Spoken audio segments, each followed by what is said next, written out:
കൂട്ടുകാർക്ക് നല്ലൊരു രാത്രി ആശംസിച്ചുകൊണ്ട് മാമ്പഴത്തിന്റെ പുതിയ വീഡിയോയിലേക്ക് സ്വാഗതം. ആദ്യമായിട്ട് കാണുന്നവരാണെങ്കിൽ ചാനൽ ഇഷ്ടപ്പെട്ട ഒന്ന് സബ്സ്ക്രൈബ് ചെയ്യണേ. അതോടൊപ്പം തന്നെ കണ്ടുകൊണ്ടിരിക്കുന്ന എല്ലാവരുടെ സപ്പോർട്ടിലേക്കും തുടർന്നും പ്രതീക്ഷിച്ചുകൊണ്ട് നമുക്ക് നേരെ ഗീതുവിന്റെ ഗോവിന്ദിന്റെ ഒക്കെ നാളത്തെ പ്രമോ വിശേഷത്തിലേക്ക് അങ്ങോട്ട് പോയാലോ. നാളത്തെ പ്രമോ വിശേഷത്തിൽ കാണിച്ചിരിക്കുന്ന വെച്ചിട്ടുണ്ടെങ്കിൽ രാധികാമ്മ ശിവരഞ്ജനെ കുറിച്ചുള്ള സത്യങ്ങളൊക്കെ അറിയാനായിട്ട് വരുണിന്റെ ഏർപ്പാടൊക്കെയാണ്. അവളെ കുറിച്ചുള്ള ഫുൾ ഡീറ്റെയിൽസ് എനിക്ക് കിട്ടണം, അതിനു വേണ്ടുന്ന കാര്യങ്ങളൊക്കെ ചെയ്യുന്നു. പിന്നീട് ശിവരഞ്ജിനി അറയ്ക്കൽ കുടുംബത്തിൽ കിടന്ന് കാണിച്ചു കൂട്ടുന്നത് കണ്ട് സമനില തെറ്റിപ്പോയി ഗീതുവിന് സഹിക്കാൻ പറ്റുന്ന കാര്യങ്ങളൊന്നും ആയിരുന്നില്ലത്. അതിന്റെ വിശേഷങ്ങളൊക്കെ നാളത്തെ പ്രമോ വിശേഷത്തിൽ കാണിച്ചിരിക്കുന്നു പറഞ്ഞിട്ടുണ്ടെങ്കിൽ ഇന്ന് തന്നെയാണെങ്കിൽ നമ്മൾ കണ്ടു ഗോവിന്ദന്റെ കാര്യത്തിൽ കൂടുതൽ കെയർ ചെയ്യുന്നുണ്ട് ശിവരഞ്ജിനി. ഇത് കണ്ടോണ്ടിരുന്ന ഗീതുവിന് സഹിക്കാൻ പറ്റുന്നുണ്ടായിരുന്നില്ല. തന്നെക്കാളും കൂടുതൽ ഭാര്യയായിട്ടുള്ള താൻ ഇവിടെ ഇരിക്കുമ്പോൾ തന്നെക്കാളും കൂടുതൽ ഗോവിന്ദേട്ടനെ അവൾ കെയർ ചെയ്യുന്ന കാണുമ്പോൾ ഗീതുവിന് സഹിച്ചില്ല. രാവിലെ എഴുന്നേറ്റ് ചായ കുടിക്കാനായിട്ട് ഗോവിന്ദ് അടുക്കളയിലേക്ക് പോകുന്ന സമയത്ത് ഗീതു മനസ്സിൽ കരുതുന്നുണ്ട്, അവളുടെ കയ്യിൽ നിന്ന് ചായ മേടിച്ച് കുടിക്കാൻ പോകുന്ന പോക്ക, ഇതങ്ങനെ വെറുതെ വിട്ടുകൂടാ എന്നും പറഞ്ഞുകൊണ്ട് ഗീതു രണ്ടും കൽപ്പിച്ച് പോരാടാൻ തന്നെ തീരുമാനിച്ചു. നേരെ ഗീതു അടുക്കളയിലേക്ക് ചെല്ലുവാണ്. ഈ സമയത്ത് ശിവരഞ്ജനി അവിടെ ഉണ്ടായിരുന്നു. അപ്പൊ ശിവരഞ്ജനി ഗോവിന്ദിന് ചായ എടുത്തു കൊടുക്കാൻ തുടങ്ങുമായിരുന്നു. പെട്ടെന്ന് ഗീതു എന്നിട്ട് അതെ ഞാൻ ചായ എടുത്ത് കൊടുത്തോളാന്ന് പറയണ. അതെന്താ, ഞാൻ കൊടുത്താൽ ഗോവിന്ദേട്ടൻ കുടിക്കില്ലേ നിൽക്കണേ, എനിക്കറിയാം എടുത്തു കൊടുക്കാനായിട്ട്. ഇത്രയും നാളും ഞാൻ എടുത്ത് കൊടുത്തോണ്ടിരുന്നതെന്ന് പറയണ. ഇത്രയും നാളും ഗീതു അല്ലേ എടുത്ത് കൊടുത്തോണ്ടിരുന്നേ, ഇന്നൊരു വെറൈറ്റി ആയിക്കോട്ടെ ഞാൻ അങ്ങ് എടുത്ത് കൊടുക്കാന്ന് പറയണം.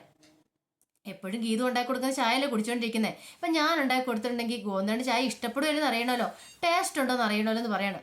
ഗീതുവിന് അടി കിട്ടിയാലോ ഗോവിന്ദ് പെട്ടെന്ന് ശരിയാ, രഞ്ജു പറഞ്ഞ കാര്യം ശരിയാ, ഇന്ന് രഞ്ജുവിന്റെ കൈ കൊണ്ടാട്ടെ ചായ എന്ന് പറയണം. ഗീതുവിന് സഹിക്കാൻ കഴിഞ്ഞില്ല. ഗീതു സങ്കടം വന്നു. ഗീതു അങ്ങോട്ട് മാറി നിൽക്കുകയാണ്. ഈ സമയത്ത് രേഖയും കാഞ്ചനയും കൂടെ വന്നു. രേഖയുടെ മുഖം വല്ലാതായിപ്പോയി. ഗീതുവിനോട് ഇങ്ങനെയൊക്കെ ഒന്ന് പറഞ്ഞു കഴിയുമ്പോഴത്തേന് രേഖയ്ക്കോ സഹിക്കാൻ പറ്റുന്ന കാര്യമായിരുന്നില്ല.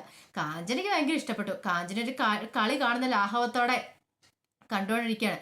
ഇനിയിപ്പം ഗീതു പാപ്പയും ഈ പെണ്ണും തമ്മിലുള്ള അംഗമായിരിക്കും കാണാൻ പോകുന്നത്. ആരായിരിക്കും ഇതിനകത്ത് ജയിക്കുന്നേ? ഒരുപക്ഷെ ഗീതുവിനെ തോപ്പിച്ചിട്ട് ഗോവിന്ദമാമേനും കൊണ്ട് ഇവളങ്ങോട്ട് പോവോ, അങ്ങനെ ഒരു ചിന്തയൊക്കെ കാഞ്ചനയുടെ ഉള്ളിൽ ഉണ്ടാവുന്നുണ്ടായിരുന്നു. പിന്നീട് കാണിക്കുന്ന ബ്രേക്ക്ഫാസ്റ്റ് ഒക്കെ ഉണ്ടാക്കുവാണ്.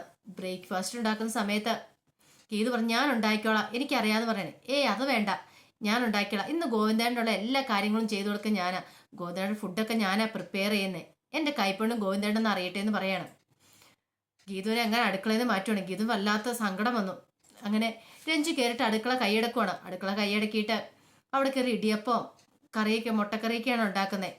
ഇതെല്ലാം കണ്ടുകൊണ്ട് ഗീതു മാറി നിൽക്കുക. കാഞ്ചനനെ രേഖനെ ആരെ അടുക്കളയിലേക്ക് പോയി അടുപ്പിച്ചില്ല രഞ്ജു, ഞാൻ തന്നെ ചെയ്തോളാന്നും പറഞ്ഞോണ്ട്. കാഞ്ചന പറഞ്ഞു എൻ്റെ ദൈവം ഇത് വായി വെച്ച് തിന്നാൻ കൊള്ളാൻ മതിയായിരുന്നു, എങ്ങനെയാകും എന്തോ, അങ്ങനെ ഒരു ചിന്തയൊക്കെ ഉണ്ടാകുന്നുണ്ട് കാഞ്ചനയുടെ ഉള്ളില്. പിന്നീട് ഗീതു ദേഷ്യപ്പെട്ട് മുറിയിലേക്ക് അങ്ങോട്ട് കയറിപ്പോവാണ്. ഗീതുവിന് മുറി കയറിപ്പോയിരുന്നൊരു സങ്കടം അങ്ങ് സഹിക്കാൻ പറ്റുന്നുണ്ടായിരുന്നില്ല. അടുക്കളയിലെങ്കിലും അവിടെയെങ്കിലും തനിക്കൊരു അധികാരം കിട്ടുമെന്ന് ഓർത്ത് ഗീതു ഇരുന്ന, പക്ഷെ അതും പോയി. അവിടെ അവൾ കൈയടക്കിയിരിക്കുകയാണ്. ഗോവിന്ദയുടെ മനസ്സും കീഴടക്കി കഴിഞ്ഞു. ഇങ്ങനെ പോയിട്ടുണ്ടെങ്കിൽ അധികം വൈകാതെ തന്നെ ആ ജീവിതത്തിൽ താൻ ഔട്ടാവുമെന്ന് ഗീതുവിന് മനസ്സിലായി. അതൊരു കാരണവശാൽ സംഭവിച്ചുകൂടാ, എന്തെങ്കിലും ഉടനെ തന്നെ ചെയ്തേ പറ്റുള്ളൂ. പിന്നീട് ഫുഡ് കഴിക്കാൻ നേരത്തെ എല്ലാവരും കൂടെ പോയി ടേബിളിൽ ഇരിക്കുന്നുണ്ട്. അപ്പൊ ടേബിളിൽ ഇരിക്കുന്ന സമയത്ത് രാധികാമ്മയുടെ ഉള്ളിലുള്ള ചിന്ത എന്ന് പറഞ്ഞിട്ടുണ്ടെങ്കിൽ എങ്ങനെ ഇനിയിപ്പോൾ ഗീതുവിനെ കയ്യിലെടുക്കണം, ഗീതുവിനെ കയ്യിലെടുത്താൽ മാത്രമേ ഒരു പിടിച്ചു നിൽപ്പുണ്ടാവുള്ളൂ. രഞ്ജിയുടെ വന്നതിന് ശേഷം അവൾ എന്താ ഏതൊന്നും അറിയത്തില്ല, പക്ഷെ അവൾ ഗോവിന്ദനോട് കൂടുതൽ അടുപ്പം കാണിക്കുമ്പോൾ അത് തങ്ങൾക്ക് അപകടം വന്നൊരു ചിന്ത രാധികാമ്മയുടെ ഉള്ളിലുണ്ടാകുന്നുണ്ട്. അപ്പൊ അതിനെ തോൽപ്പിക്കണമെങ്കിൽ രഞ്ജുവിനെ ഇവിടെ നിന്ന് അടിച്ചിറക്കണമെങ്കിൽ ഏറ്റവും നല്ല മാർഗം ഗീതുവാണ്. അപ്പൊ ഗീതുവിനെ കയ്യിലെടുക്കണം. അങ്ങനെ ഫുഡ് കഴിക്കാൻ പോയി ഇരിക്കുന്ന സമയത്ത് രാധികാമ്മ വരുണമൊക്കെ ഉണ്ട്. ഫുഡ് വിളമ്പുവാണ്. ഫുഡ് വിളമ്പി കൊടുത്തു കഴിഞ്ഞപ്പോഴത്തേനും ഫുഡ് വിളമ്പുന്ന ആള് രേഖയാണ്. രേഖ ഫുഡൊക്കെ എടുത്തു കൊടുത്തു കഴിഞ്ഞപ്പോഴത്തേനും രാധികാമ്മ കഴിക്കുവാണ്. ഫുഡ് കഴിച്ചു വന്നപ്പോൾ രാധികാമ്മ ആദ്യമായിട്ട് കഴിക്കുന്ന പോലെ അത്ര ടേസ്റ്റോട് കൂടി അങ്ങോട്ട് കഴിക്കുകയാണ്. എന്നിട്ട് പറഞ്ഞു കൊള്ളാം, സൂപ്പറായിട്ടുണ്ട്, എന്നാ നല്ല ടേസ്റ്റുള്ള ഇടിയപ്പം, ഇതിനു മുമ്പ് ഇത്ര ടേസ്റ്റോടെ ഞാൻ കഴിച്ചിട്ടില്ലെന്ന് പറയണം. ഗീതു സൂപ്പറായിട്ടുണ്ട്, നിന്റെ കൈപ്പുണ്ണി ഞാൻ സമ്മതിച്ചു തന്നിരിക്കുന്നു പറയണം. ഗോവിന്ദൊക്കെ ഉണ്ട്, പക്ഷേ ശരിക്കും ആ ഫുഡ് ഉണ്ടാക്കിയെന്ന് പറഞ്ഞിട്ടുണ്ടെങ്കിൽ ഗീതു വല്ലായിരുന്നത് ഉണ്ടാക്കിയത്, രഞ്ജു ആയിരുന്നു. പെട്ടെന്ന് ഗോവിന്ദ് പറഞ്ഞു അതിനുള്ള ക്രെഡിറ്റ് ഗീതുവിനല്ല കൊടുക്കണ്ടേ, അമ്മ നേരെ ഇതേ രഞ്ജുവിന് കൊടുത്തേരെ, രഞ്ജു ആ ഫുഡ് ഉണ്ടാക്കിയെന്ന് പറയണം. രാധികാമ്മയ്ക്ക് പെട്ടെന്ന് അത് ഇറക്കണോ തുപ്പണോ എന്ന് വേണ്ടത്ര അവസ്ഥയായിപ്പോയി. ഗീതുവിനെ ഒന്ന് പൊക്കി പറഞ്ഞ് ഗീതുവിന്റെ പ്രീതി പിടിച്ചു പറ്റാൻ നോക്കിയതാ, പക്ഷെ നേരെ തിരിഞ്ഞു വന്നു. ഇനിയിപ്പോൾ എന്ത് ചെയ്യും, ഇവിടുന്ന് ഇവളാണോ ഉണ്ടാക്കിയത്, കുഴപ്പമില്ലെന്ന് പറഞ്ഞിട്ട് കഴിക്കുകയാണ്. അതെന്താമ്മേ രഞ്ജു ഉണ്ടാക്കിയെന്ന് പറഞ്ഞപ്പോൾ അമ്മയുടെ മുഖത്തൊരു പുച്ഛപ്പാവ്, ഒന്നുമില്ലാന്ന് പറയാണ്. ഗീതുവിന് സംശയം, എന്താ രാധികാമ്മ തന്നെ പൊതി പറഞ്ഞേ, നല്ല ഫുഡൊക്കെയാന്ന്, എന്തോ ഒരു ഉടായ്പുണ്ടല്ലോ, എവിടെയോ എന്തോ ഒരു പണി വരുന്നുണ്ട്, സൂക്ഷിച്ച ഗീതുവിന്റെ മനസ്സിലിരുന്ന് പറയുന്നുണ്ടായിരുന്നു. രേഖ അത് ശ്രദ്ധിച്ചു. ഗീതുവിനെ പൊക്കി പറഞ്ഞ രേഖയ്ക്ക് ഒരു കാര്യം മനസ്സിലായി. ഒരു പക്ഷേ രഞ്ജു വന്ന് രാധികാമ്മയ്ക്ക് ഇഷ്ടപ്പെട്ടിട്ടില്ല. അപ്പൊ ഗീതുവിനെ വെച്ചിനി ഇപ്പൊ എന്തേലും രഞ്ജുവിനെ ഇവിടെ ഇറക്കി വിടാനായിരിക്കും രാധികാമ്മയുടെ മനസ്സിലിരിപ്പ്. അതെന്താണ്ടും കൊള്ളാം. എങ്ങനെയാണ് രഞ്ജു ഇവിടെ നിന്ന് പോയേ പറ്റുള്ളൂ, എന്നാലേ ഗീതുവിന്റെ ജീവിതം സ്വസ്ഥമാകുള്ളൂ രേഖയ്ക്ക് മനസ്സിലായി. അതിനുശേഷം എന്ന് പറഞ്ഞിട്ടുണ്ടെങ്കിൽ രാധികാമ്മ മുറിയിലേക്ക് വന്നതിന് ശേഷം വരുണിനെ വിളിക്കുകയാണ്. വരുണിനെ വിളിച്ചിട്ട് പറഞ്ഞു, എടാ കാര്യമൊക്കെ കാര്യം തന്നെ, പക്ഷെ അവൾ ഇവിടെ വന്നത് ചെറുതായിട്ടൊരു കാര്യം കൊണ്ടൊന്നും അല്ല, എന്തോ വലിയ കാര്യമുണ്ട് അവളുടെ വരവിന് പിന്നില്. ഒന്ന് നമ്മളത് സൂക്ഷിച്ചിരിക്കാൻ നല്ലതെന്ന് പറയണം. അതെന്താമ്മേ അങ്ങനെ പറഞ്ഞത്? ഇപ്പൊ ഗോവിന്ദന്റെ ഫ്രണ്ടാക്കിയാന്ന് പറഞ്ഞ അവള് വന്നേക്കുന്നേ. പക്ഷെ ആ വരവും നിപ്പും മട്ടും ഒക്കെ കണ്ട് എനിക്ക് ഫ്രണ്ടാന്ന് തോന്നില്ല. വെറും ഒരു ഫ്രണ്ടാണെങ്കിൽ അവൾ ഈ കുടുംബത്തിൽ ഇത്ര സ്വാതന്ത്ര്യം എടുക്കില്ല. അവളുടെ പിന്നിൽ എന്തോ ഒരു കഥയുണ്ട്. അവൾ ആരാ എന്താന്നൊക്കെ അന്വേഷിക്കണമെന്ന് പറയാം. അല്ല അതിപ്പോ അമ്മേ എന്താണെങ്കിലും കുഴപ്പമില്ല. സുവർണയെ ഏൽപ്പിക്കുന്നതുകൊണ്ട് എനിക്കൊരു താല്പര്യമില്ല. നീ വേറെ ആരെങ്കിലും ഏൽപ്പിച്ചോ. സുവർണയെ ഏൽപ്പിച്ച് അവസാനം സംഭവിക്കാൻ പോകുന്നത് എന്താണെന്നറിയാലോ.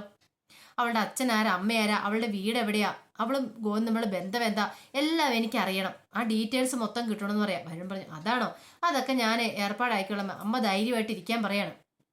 അപ്പം രഞ്ജുവിനെ കുറിച്ചുള്ള സത്യങ്ങൾ അറിയാനായിട്ട് രാധികാമ്മയ്ക്ക് ഇങ്ങനെ ഭയങ്കര ടെൻഷനായി. കാരണം ഇനിയിപ്പോൾ അതറിയാതെ രക്ഷയില്ല. കാരണം ചെറിയ കാര്യമല്ല നടന്നുകൊണ്ടിരിക്കുന്ന കുടുംബത്തില്. ഗീതുവിനേക്കാൾ അധികാരത്തോടു കൂടിയാണ് രഞ്ജു ഗോവിന്ദനോട് ഇടപെടുന്നത്. അങ്ങനെ ഇടപെടണമെങ്കിൽ അവർ തമ്മിൽ എന്തെങ്കിലും ഒരു റിലേഷൻ ഇല്ലാതിരിക്കില്ല. പക്ഷെ രാധികാമ്മ ഇനി അന്വേഷിച്ച് കണ്ടെത്തുന്ന പറഞ്ഞാൽ വലിയ രഹസ്യമായിരിക്കും. ഗോവിന്ദന്റെ പെങ്ങളാന്നുള്ള സത്യം രാധികാമ്മ അറിയാൻ പോകുന്നുള്ളൂ. അതറിഞ്ഞ് കഴിയുമ്പം രാധികാമ്മയുടെ പ്രതികരണം എങ്ങനെയാണെന്ന് അറിയാൻ പറ്റില്ല. അപ്പൊ എന്താണ് അതിന്റെ വിശേഷങ്ങളൊക്കെ വരുന്നുള്ളൂ കേട്ടോ.